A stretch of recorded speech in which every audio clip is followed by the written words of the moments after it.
Katalong kubor ng National People's Party NPP Meghalaya kalay thu bauba lambor malangyang amali barim kanongkrem unpuniso pura sa party hak kalay tarik na wing arjar san uba lambor de ubla mikmat arsin yak nongkrem kumu amali kata house nam arjar lai hadu usnam arjar pra nangta house nam arjar pra hadu usnam arjar pulai Shushu katulong kubor ko ong banalor ba lambor ondon ru kiwei ki noilam na kiwei ki sengsan hima ki badai na kiwei ki constituency ki ban penyeso sak NPP.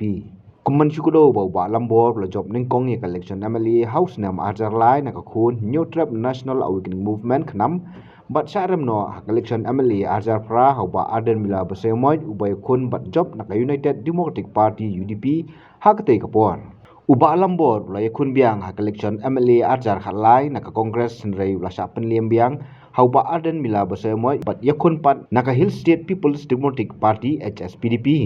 kadai hak election MLA arjar pra ba lambor kum kurtong klemseng la yo biang ya kajing job dak ba penliam uba arden mila basemoy dah nyu pun vote Henry hak election MLA arjar kulai uba arden lengba ka Voice of the People Party ula penliam pat uba lambor uba yakun naka United Democratic Party dak batam hadu sawaja sispa rap nyobun hakate election MLA arjar kulai naka NPP kala penyakun doba daskiat lamari uba layo nyojar sauspa knai puai vote Shushu balambor laikun ya election MDC Syakhasil Autonomous District Council KHDC hawa arjar absan kumu kertong klemseng reula sya penliam hau kertong ga VVP uba kitbor lang CM haka jelang pediang buram uba lambor lem kiwe pat haka khalai trik noi wing arjar absan naka NPP layo kubor ba onidan lang do Konrad ke sangma mitrang ba kecela bat national president uba perstuan tensong sembun mitrang ba kecela bat state president ka NPP Meghalaya lem kiwe pan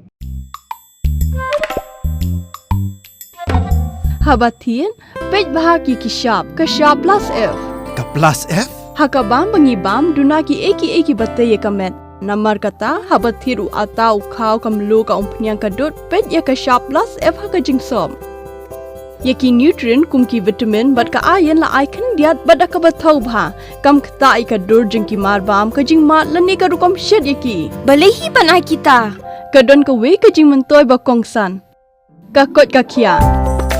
Ka nutrition bakam bha ka jing im bakam bha pendon kam daki marba modon ka shop plus F menta kasni Lawan Ra Shafi Lingba ko office jong Commissionerate of Food Safety Meghalaya